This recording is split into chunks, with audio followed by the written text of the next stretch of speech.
Geleneksel din algımızda Kur'an'la ilgili şöyle bir şey var. Piramit oluşturdum ben. Bir piramit var. Piramite bakıyorsunuz, çok güzel görünüyor. Yani tepede, zirvede Kur'an-ı Kerim, işte altında hadisler, altında tefsirler, aslında altında İslam tarihi, fıkıh kitapları, altında kültür kitapları, ilmihaller filan, böyle daha da var tabii yani. Buna 40 kat yapacak halimiz yok. Ama bir mantığı ortaya koymak için söylüyorum. Diyorlar ki siz Kur'an'ı anlayamazsınız. Giriş cümlesi bu. Hatta biraz daha ağır söylüyorlar. Sen kim oluyorsun da Kur'an anlıyorsun? Olur. Peki bu Kur'an kime geldi? Bana gelmedi mi?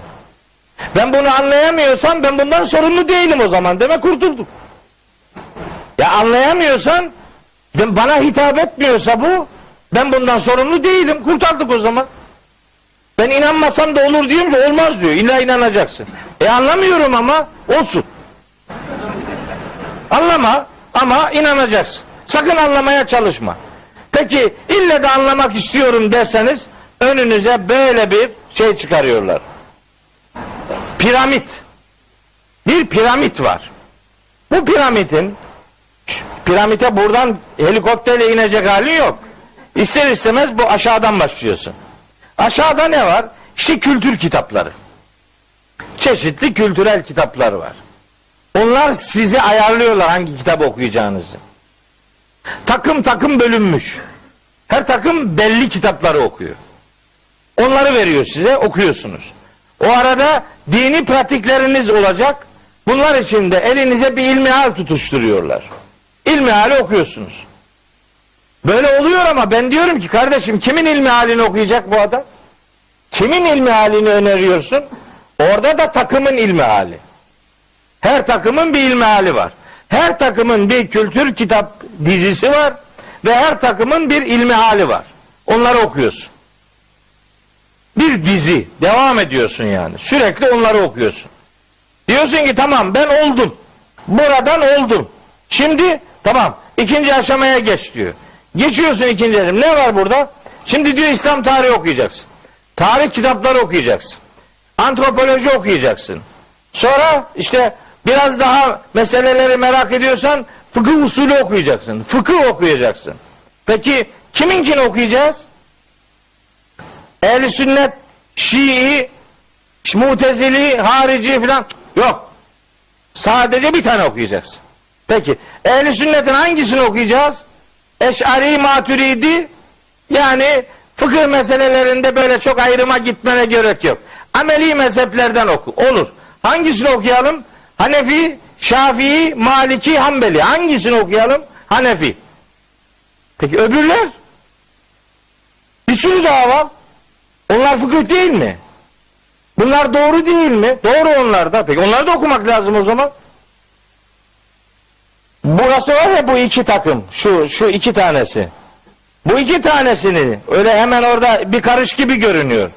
Onu kitaba döktüğünüz zaman ha bu kadar kitap eder o. Bunu okuman için sana 30 sene lazım. 30. Öyle 30 günde okunmaz bu. Çünkü bu kitapların bir kısmı o kadar zor ki onu anlayana kadar helak oluyorsun. Onu anlamak büyük işkence. Allah'ın kitabı 1000 kere daha kolay. Kitabullah 1000 kere daha kolay. Öbür kitabı anlamıyorsun zaten. Çünkü o kitapların bir bölümü anlaşılmamak için yazıldı.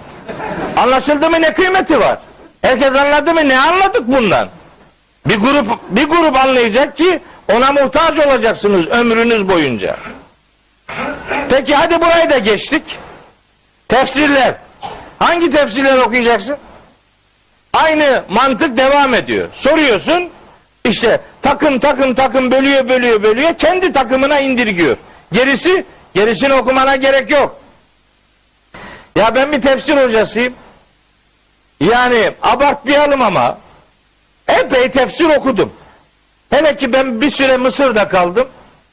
Mısır'da Eser Üniversitesi'nin kütüphanesi var. Yazma eserlerle dolu harika bir büyük kütüphane. Hep yazma eser dolu. Ben aylarca o kütüphanenin tozlarını yutarak günlerimi geçirdim. Orada çok çalıştım. Hangi bir tefsir okuyacak? Rivayet mi? Dirayet mi? İşaret mi? Hangilerinden? Bunların her birinden binlerce örnek var. Bir tane filan değil.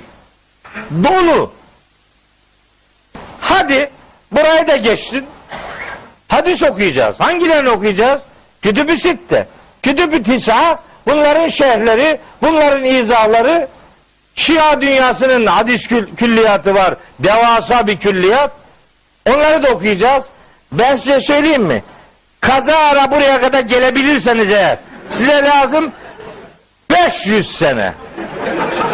Buraya kadar 500 senede anca gelir. Ola ki böyle Nuh gibi yaşadın 950 sene öyle. Bir 500 senenin sonunda geldin sırada buraya. Ben sana söyleyeyim. İşim biter zaten. Adam öyle demiş ya, Facebook'ta paylaşmışlar. Kur'an'ı ne zaman okuyorsun? İşin bittiği zaman. İşin bittiği zaman Kur'an okumanın bir faydası yok. İşin başında Kur'an okuyacaksın ki işin tesbihe dönsün.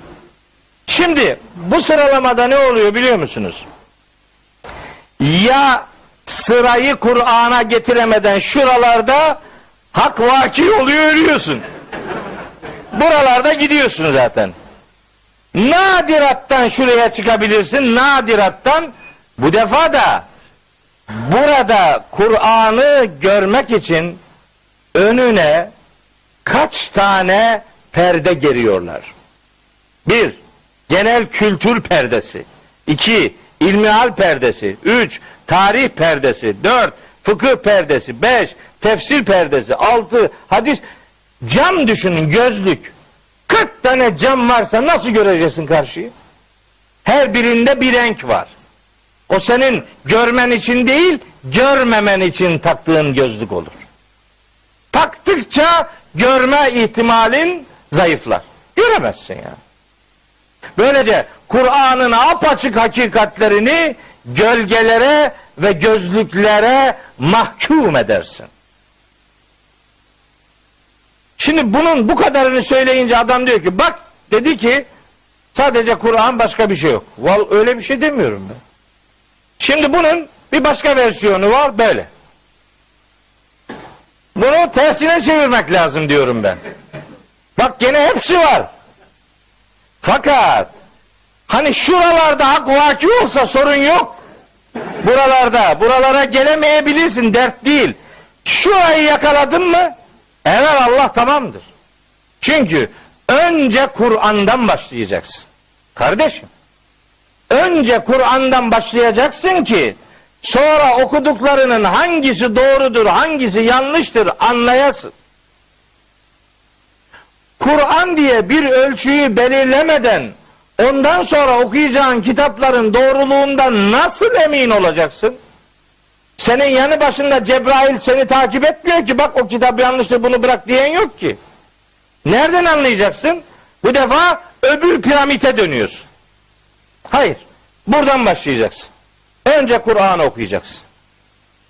Kur'an'ı daha iyi nasıl anlamam gerekir diye bir çaban olacak. Gerekiyorsa Arapça okuyacaksın.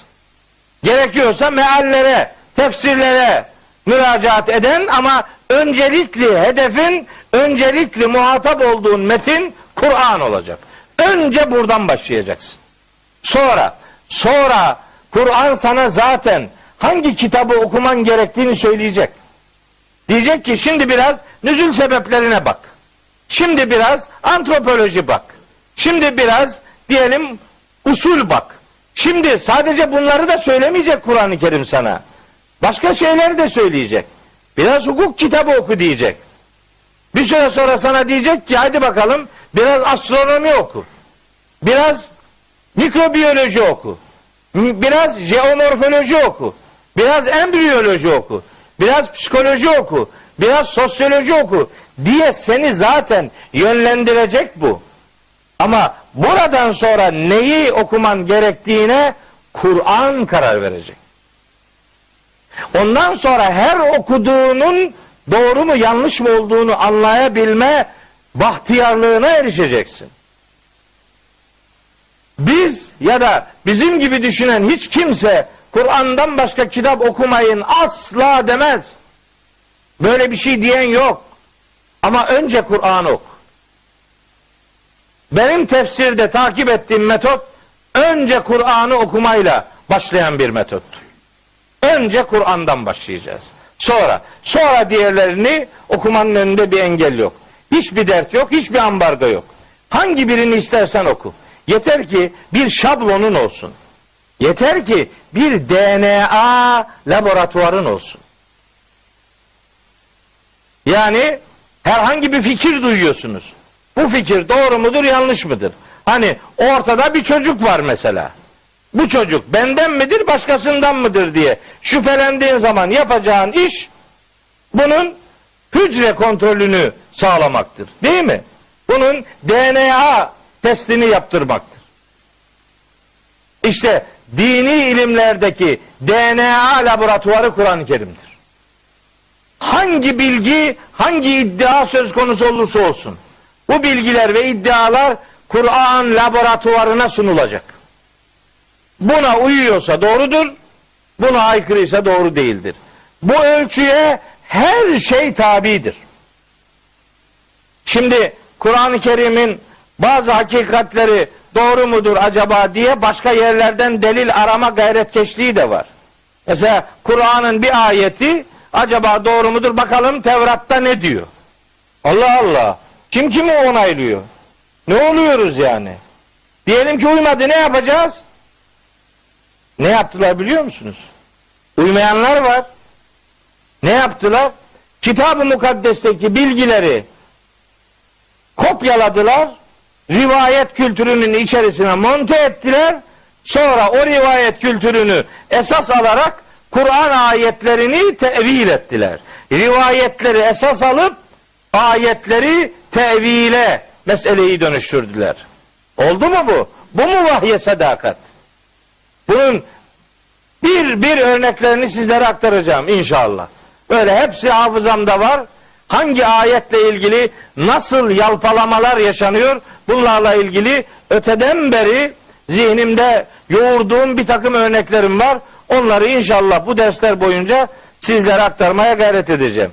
Buradaki tefsir metodumun birinci kalemi Kur'an'dan başlamaktır. Şimdi Kur'an okuyacak olan veya ilk defa Kur'an okuyacak olanlara da tavsiyem, becerebiliyorsa işte Kur'an dersleri diye bir ders halkası oluşturmak ve onun üzerinden Kur'an'ı anlamaya gayret etmek. Ama Kur'an'dan başlasın. Diğer kitaplardan başlayınca ya sıra Kur'an'a gelmiyor ya da Kur'an'a sıra gelse bile artık Kur'an'ı göremiyorsun. Hani işaret parmağı işaret edilen yere bakılmayı sağlar.